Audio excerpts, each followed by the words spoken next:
Welcome to our me Vijay infotainment channel. Previous వీడియోస్లో ఈ మాక్ paper ఒకటి తయారు చేశాం కదా, 40 క్వశ్చన్స్ సంబంధించింది. 20 క్వశ్చన్స్ అయితే ఎక్స్ప్లెయిన్ చేశాను. ఈ వీడియోలో 21st నుంచి ఎక్స్ప్లెయిన్ చేస్తాను. చాలామందికి ఈ పీడిఎఫ్ డౌన్లోడ్ చేసుకొని చదివేంత టైం లేదు, ఎగ్జామ్ దగ్గర పడ్డాయి కాబట్టి. సో దీన్ని చాలా క్రిస్ప్గా ఎక్స్ప్లెయిన్ చేసేస్తాను. మీరు 2xలో అయినా పెట్టుకొని వినేయచ్చు. ఓకే, మనం 28 క్వశ్చన్ వరకు చూసాము. యోగా డేకి థీమ్ ఏంటనేది yoga for one earth and one health. ఇది మనకి ఆంధ్రప్రదేశ్ సంబంధించి కూడా చాలా ఇంపార్టెంట్. విశాఖపట్నంలో జరిగింది కాబట్టి, అండ్ 3 lakh మెంబర్స్ ఒకేసారి యోగా చేశారు కాబట్టి మనకి గిన్నీస్ రికార్డ్స్ కూడా వచ్చాయి. సో అది ఏదో రకంగా ఎగ్జామినేషన్లో అడిగే అవకాశం అయితే ఉందన్నమాట, ఏపీపీఎస్సీ ఎగ్జామ్స్కి ఎస్పెషల్లీ. తర్వాత G7 సమ్మిట్ ఎక్కడ జరిగిందంటే కనాస్కిస్. ఇది ఎక్కడుందంటే కెనడాలో ఉందన్నమాట. ఓకే, తర్వాత G7 మెంబర్స్ ఏంటంటే ఒకసారి బ్రీఫ్గా చూస్తే Canada, France, Germany, Italy, Japan, UK and United States, USA. All right. తర్వాత 22nd which team won ICC world test championship final. So ఇది మనకి సౌత్ ఆఫ్రికా ఆస్ట్రేలియాని బీట్ చేసింది. ఇది ఎందుకు ఇంపార్టెంట్ అంటే South Africa's first ever ICC world test championship కాబట్టి. So ఇలాంటి questions చాలా సిగ్నిఫికెంట్, ఫస్ట్ ఎవర్, సూపర్లేటివ్స్ అనేవి ఎగ్జామ్కి చాలా ఇంపార్టెంట్. All right. తర్వాత which Indian cricketer was included in ICC Hall of Fame. So MS Dhoni గారిని రీసెంట్గా హాల్ ఆఫ్ ఫేమ్లో ఇంక్లూడ్ చేశారు. All right. తర్వాత who won men's single title French Open 2025. So మనకి గ్రాండ్ స్లామ్స్ అని ఉంటాయి కదా. గ్రాండ్ స్లామ్స్ అంటే మొత్తం 4 గ్రాండ్ స్లామ్స్ ఉంటాయి. ఎవ్రీ ఇయర్ 4 గ్రాండ్ స్లామ్ జరుగుతాయి. అవి ఏంటంటే ఫస్ట్ ఆస్ట్రేలియా ఓపెను, తర్వాత ఫ్రెంచ్ ఓపెను, దాన్నే రొనాల్డ్ గారోస్ అంటారు. తర్వాత Wimbledon third and 4th US open. అయితే ఇప్పుడు మనం మాట్లాడేది రీసెంట్గా జరిగిన ఈ ఫ్రెంచ్ ఓపెన్ గురించి. ఆ ఫ్రెంచ్ ఓపెన్లో ఎవరు గెలిచారు? మెన్ సింగిల్స్ కార్లోస్ ఆల్కరాజ్ అనమాట. All right. తిను ఒక స్పానిష్ టెన్నిస్ ప్లేయర్. తర్వాత who won the women's single title at French Open 2025. Coco Gauff. ఈమె అమెరికన్ టెన్నిస్ ప్లేయరు. తిను ఫ్రెంచ్ ఓపెన్ గెలిచింది. ఇది ఎందుకు ఇంపార్టెంట్ అంటే ఫస్ట్ ఫ్రెంచ్ ఓపెన్ ఎవరికి? కోకో గౌఫ్కి. ఓకే. తర్వాత what is the revised policy repo rate after June. So ఇది రీసెంట్, ఇది వెరీ రీసెంట్. ఆన్సర్ వచ్చేసి 5.5%. బ్రీఫ్గా ఒకసారి రెపో రేట్ అంటే ఏంటంటే బ్యాంక్స్ అనేవి, ఆల్ కమర్షియల్ స్కెడ్యూల్ బ్యాంక్స్ అనేవి ఆర్బీఐ దగ్గర లోన్స్ తెచ్చుకుంటాయి. సో ఆ లోన్కి ఎంత పర్సెంట్ ఇంట్రెస్ట్ కట్టాలి ఆర్బీఐకి? లోన్ ఆర్బీఐ దగ్గర నుంచి తెచ్చుకుంటున్నారు కాబట్టి ఆర్బీఐకి ఎంత పర్సెంట్ ఇంట్రెస్ట్ లోన్ కట్టాలి అనేదే రెపో రేట్ అనమాట. సో ఇప్పుడు బ్యాంక్స్ ఎక్కువ లోను ఆర్బీఐకి కట్టాయి అనుకో, అప్పుడు బ్యాంక్స్ మనకి ఇచ్చేటప్పుడు రెపో రేట్ కంటే ఎక్కువ ఇంట్రెస్ట్కి ఇస్తాయి. సో అప్పుడు మనకి ఏంటంటే లోన్స్ అనేవి ప్రీమియం అయిపోతాయి. అప్పుడు లోన్స్ ఎవరో తీసుకోరు, ఎకనామిక్ గ్రోత్ అనేది తగ్గుతుంది. అలా కాకుండా ఇప్పుడు ఏం చేశారంటే ఎకనామిక్ గ్రోత్ అనేది పెంచాలి. అందుకోసం అంతకుముందు 6% ఉండేది, దాన్ని ఇప్పుడు ఒక 0.5% తగ్గించారు. 0.5%ని 50 బేస్ పాయింట్స్ అని కూడా అంటారు. సో 50 బేస్ పాయింట్ తగ్గించడం వల్ల 5.5%కి వచ్చింది. ఇప్పుడు బ్యాంక్స్కి ఆర్బీఐ దగ్గర నుంచి కాస్త ఒక 0.5% రేటు, ఇంట్రెస్ట్ రేటు తక్కువకు వస్తాయి. కాబట్టి మనకి ఇచ్చే లోన్స్ కూడా వాళ్ళు తక్కువ ఇంట్రెస్ట్కి ఇస్తారు. అప్పుడు ఎక్కువ మంది లోన్స్ తీసుకుంటారు, ఎక్కువ మంది చేతిలో డబ్బులు ఉంటాయి, అప్పుడు స్పెండింగ్ చేయడానికి ఎక్కువ అవకాశం ఉంటుంది. కాబట్టి ఎకనామిక్ గ్రోత్ అయితే జరుగుతుంది. సో ఎకనామిక్ గ్రోత్ దాన్ని దృష్టిలో పెట్టుకొని ఈ డెసిషన్ తీసుకున్నారన్నమాట. సో మనకి ఇన్ఫ్లేషను 4% ±2లో ఉండాలి కదా టార్గెట్, అంటే 2 to 6% ఉండాలి. సో అయితే ఈ రెపో రేట్ని 5.5% ఉంచారు. దానికి అనుగుణంగా ఇన్ఫ్లేషన్ అనేది కొద్దిగా పెరగొచ్చు, కానీ విత్ ఇన్ ద లిమిట్లో ఉంచడానికి ట్రై చేస్తారన్నమాట. ఒకసారి దీనికి సంబంధించి స్టాటిక్ డేటా కూడా చాలా important. Monetary policy committee of RBI responsible for fixing the bench mark interest rate in India. Okay, ఈ ఎంపీఐలో మొత్తం ఎంతమంది ఉంటారు? 6 మెంబర్స్ ఉంటారు. ఆ 6 మెంబర్స్లో 3 officials from RBI and 3 external members nominated by government of India. So ఈ స్టాటిక్ పాయింట్స్ కూడా important అనమాట. తర్వాత 27 question, which is the world's highest railway arch bridge inaugurated by mod a, PM Modi గారు జూన్లో. ఏంటంటే చెనాబ్ బ్రిడ్జ్. ఇది ఒకసారి ఈ చెనాబ్ బ్రిడ్జ్ అనేది చూద్దాం, చాలా బ్యూటిఫుల్గా ఉంటుంది.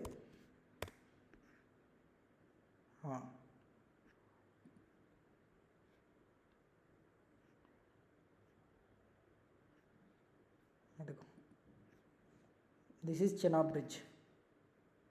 సో ఇది వరల్డ్స్ హైయెస్ట్ ఆర్క్ బ్రిడ్జ్ అనమాట. దీని మీద నుంచి ఇలా రైలు వెళ్తుంది. So visual is very beautiful. ఇది probable question, most significant one అనమాట. తర్వాత దీని గురించి ఒకసారి జరిగితే, it is the world's highest railway arch bridge and part of Udhampur Srinagar Baramulla rail link, USBRL project అంటారు దీన్ని. సో ఇది ఎంత ఉందంటే 359 మీటర్స్ అబోవ్ చినాబ్ రివర్ ఉంది. And the bridge is 1.3 meters 1.3 kilometers long. All right, ఇంత హైట్లో ఉంది, ఇంత లాంగ్ ఉంది, దాదాపు 1.3 కిలోమీటర్స్ 1.5 కిలోమీటర్స్ అనుకోవచ్చు. ఉదంపూర్ శ్రీనగర్ బారాముల్లా రైల్ లింక్ అనమాట. సో ఇది చాలా ఇంపార్టెంట్ క్వశ్చన్, అడిగే అవకాశం అయితే ఉంది. సో దీన్ని it connects Kashmir valley with rest of the Indian railway network. Right, what is the main theme of world environment day? ఇది చాలా ఇంపార్టెంట్ మనకి. ఎండింగ్ ప్లాస్టిక్ పొల్యూషన్ అనేది థీమ్ అనమాట. Option C. దెన్ ఇది వరల్డ్ ఎన్వైరన్మెంట్ డే June 5, అది అందరికీ తెలిసిందే కదా. వరల్డ్ ఎన్వైరన్మెంట్ డే June 5 ఎందుకు అనేది కాస్త ఇంపార్టెంట్, ఒకసారి చూపిస్తాను.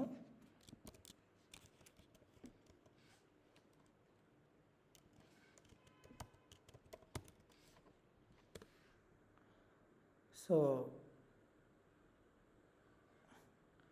the day was established in 1972 by the UN General in the Stockholm Conference. So ఇది చాలా ఇంపార్టెంట్ కాన్ఫరెన్స్ అనమాట. స్టాక్హోమ్ కాన్ఫరెన్స్ 1972లో జరుగుతుంది. దీన్ని బట్టే మనకి వరల్డ్ కాన్ఫరెన్స్, ఇది ఫస్ట్ ఎవర్ రిపోర్ట్ అనమాట, కాన్ఫరెన్స్ అనమాట. అది ఫామ్ అయింది June 5 కాబట్టి వరల్డ్ ఎన్వైరన్మెంట్ డే అనేది June 5 ఎవ్రీడే వస్తుంది. This is very important static information. Alright, then who won the snap presidential election South Korea in June 2025? ఎవరు? Lee Jae Myung. తను South Korea snap presidential ఎలక్షన్లో select అయ్యారు. So అంతే. తర్వాత who was elected as president of UN general assembly? President ఎవరంటే అనలీనా బర్బాక్. So తను ఒక Germany citizen అనమాట. తను ప్రెసిడెంట్గా ఎలక్ట్ అయింది. అయితే ఆంటోనియో గుటెరస్ ఉన్నారు కదా, తను ఎవరంటే ఒకసారి చూద్దాం.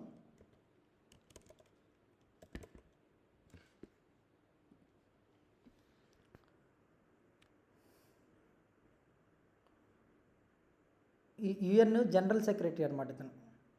Antonio Guterres general secretary. But ఇది వచ్చేసి అనలీనా బార్బాక్ వచ్చేసి president of UN general assembly. Right, ఈ ఇంపార్టెన్స్ అనేది మనం గుర్తుపెట్టుకోవాలి. యుఎన్కి మొత్తం కొన్ని బాడీస్ ఉంటాయి కదా, జనరల్ అసెంబ్లీ అని చెప్పి, సెక్యూరిటీ కౌన్సిల్ అని చెప్పి, ఇలాగా ఒక 6 ఎన్నో ఉన్నాయి.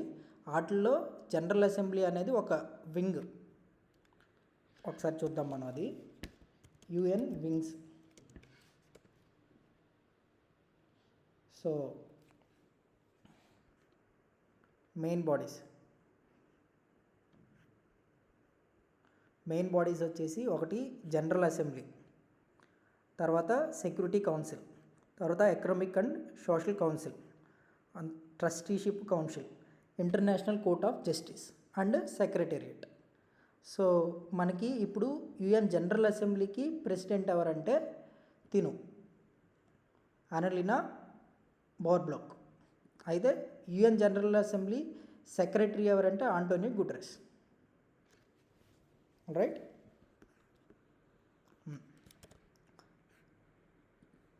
తర్వాత what is the full form of NISAR? The satellite launched by ISRO. ఇది రీసెంట్గా జూలై 13 లాంచ్ చేశారు. దీనికి ఆన్సర్ ఏంటంటే option B, NASA ISRO synthetic aperture radar. Okay, దీనికి ఎల్ బ్యాండ్ ఎస్ బ్యాండ్ రెండు ఉంటాయి అన్నమాట. ఒకసారి, NISAR is the first satellite mission to use different radar frequencies L band and S band to measure changes in our planet surface. So planet సర్ఫేస్ని CO2 ఎంత ఉంది, ఈ weather ఎట్లా change అవుతుంది, టెంపరేచర్, ఇవన్నీ గమనిస్తూ ఉంటుంది అనమాట. Okay, this is about Nisar. ఇది చాలా ఇంపార్టెంట్, ఎప్పటి నుంచో న్యూస్లో ఉంది. Who one FIDE women's world chess. ఇది కూడా మనకి మోస్ట్ సిగ్నిఫికెంట్ కరెంట్ అఫైర్స్. ఇది మనం ఆల్రెడీ డిస్కస్ చేసాం. దివ్యా దేశ్ముఖ్ 19 year old, తిను మహారాష్ట్రకి చెందిన అమ్మాయి అనమాట. సో తను మన ఏపీకి చెందినటువంటి కోనేర్ హంపి గారిని ఫైనల్లో ఓడించారు. సో ఇది ఎక్కడ జరిగిందంటే బాకు, అజర్బైజాన్లో జరిగింది రీసెంట్గా. And which of the two leaders signed India UK free trade agreement. UK prime minister ఎవరు? కీర్ స్టార్మర్ అనమాట.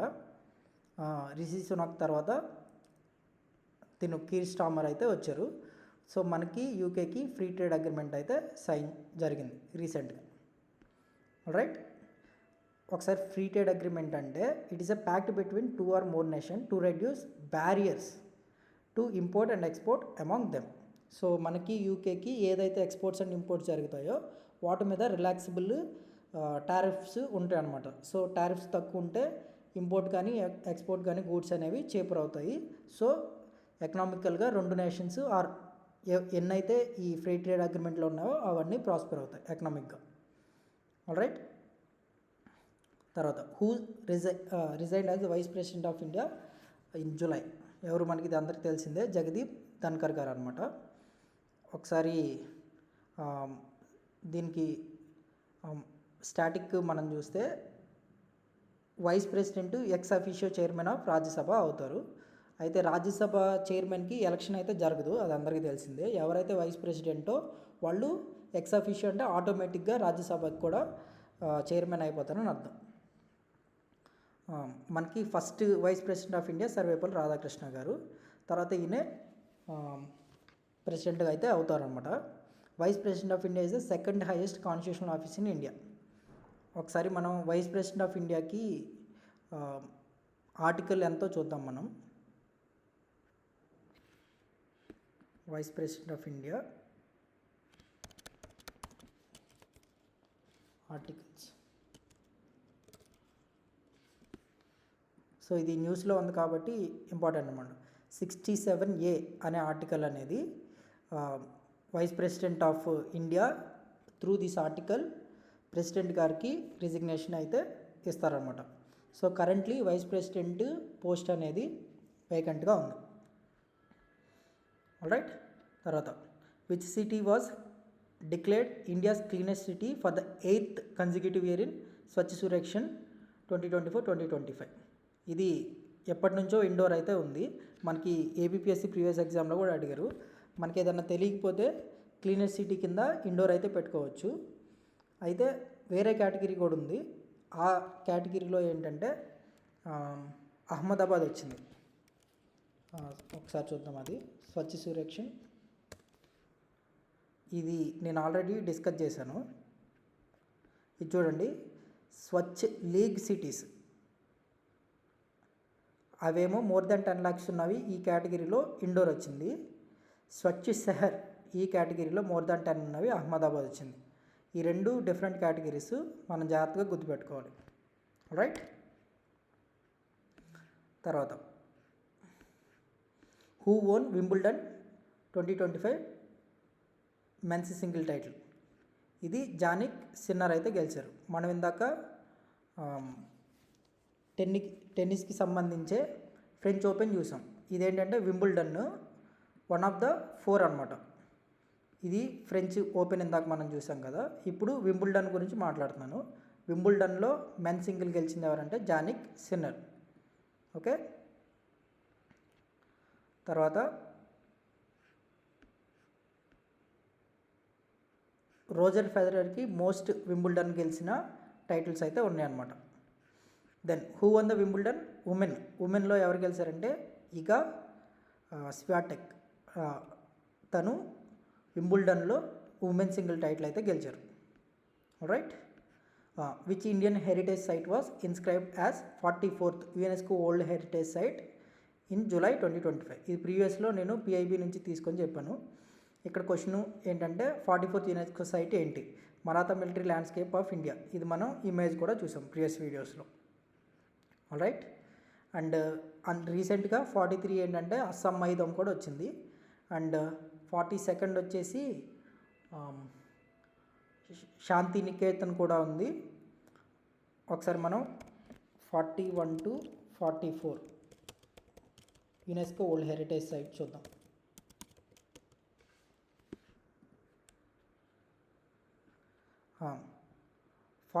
ఫస్ట్ వచ్చి Santiniketan, sacred ensemble of Hoysala అనేది ఈ రెండు 2023లో వచ్చాయి.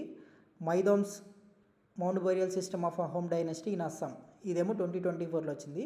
అండ్ 2025లో మరాఠా మిలిటరీ ల్యాండ్స్కేప్ అనేది వచ్చిందనమాట. ఓకే, ఇవి చాలా ఇంపార్టెంట్, ఆర్డర్ నెంబర్ కూడా. India's first 2 cities inscribed in the list 1983 ఏంటంటే Agra fort and Ajanta caves. First 2 cities ఇవి యునెస్కో వరల్డ్ హెరిటేజ్ సైట్స్కి సంబంధించి. Then who was appointed as new CEO of international cricket ICC ఎవరంటే Sanjog Gupta. Just ఇది అలా గుర్తుపెట్టుకోండి. Who will chair BRICS 2025 summit. So ఇది చాలా important. ఈ 2026లో ఎవరు చేయబోతున్నారంటే చైర్ చేసేది ఇండియా మనం చైర్ చేయబోతున్నాం కాబట్టి ఇది చాలా ఇంపార్టెంట్. సో ఇప్పుడు 2026లో ఇండియా ఇక్కడ, 27లో చైనా, 28లో సౌత్ ఆఫ్రికా, మళ్ళీ తర్వాత బ్రెజిల్, తర్వాత రష్యా, ఇలా సీక్వెన్స్లో వస్తాయి అన్నమాట. సో 2026లో మనం అండ్ 2025లో Russia. Alright. Then so first BRIC meeting కూడా రష్యాలో 2009లో వచ్చింది. అండ్ బ్రిక్లో చాలా న్యూ మెంబర్స్ అయితే వచ్చాయి, అది కూడా కాస్త ఇంపార్టెంట్. ఒకసారి చూద్దాం. BRICS new members. So Egypt, Ethiopia, Iran and UAE 2024లో జాయిన్ అయ్యాయి. ఆ తర్వాత Indonesia officially became a full member in January 2025. ఇది కూడా రీసెంట్ కరెంట్ అఫైర్ కాబట్టి ఇండోనేషియా అనేది గుర్తుపెట్టుకోవాలి. సో మనకి ఇప్పుడు టోటల్గా 10 మెంబర్స్ ఉన్నారన్నమాట బ్రిక్లో. Right. So latest edition for BRIC అనేది అడగొచ్చు, సో అది గుర్తుపెట్టుకోండి, Indonesia. So this is end of the 40 questions. So next వీడియోస్లో ఇలాంటి సిగ్నిఫికెంట్ కరెంట్ అఫైర్స్ ఇంకో మాక్ పేపర్ తయారు చేశాను బ్యాచ్ 2కి సంబంధించి. ఇవి కూడా ఒక 20 minutes అట్లాగా ఒక అరగంటలో ఆఫ్ చేసేస్తాం ఎక్స్ప్లెనేషన్ అనేవి. ఆల్రైట్. మీరు ఒకసారి ఇది టైం లేకపోతే 2xలో పెట్టుకొని వినేసేయండి. టైం ఉంటే కనుక డౌన్లోడ్ చేసుకొని ఫాస్ట్గానే ఒక అరగంటలో చదివేయచ్చు మీరు. And these will be very useful for your examinations. Thank you very much. Piece.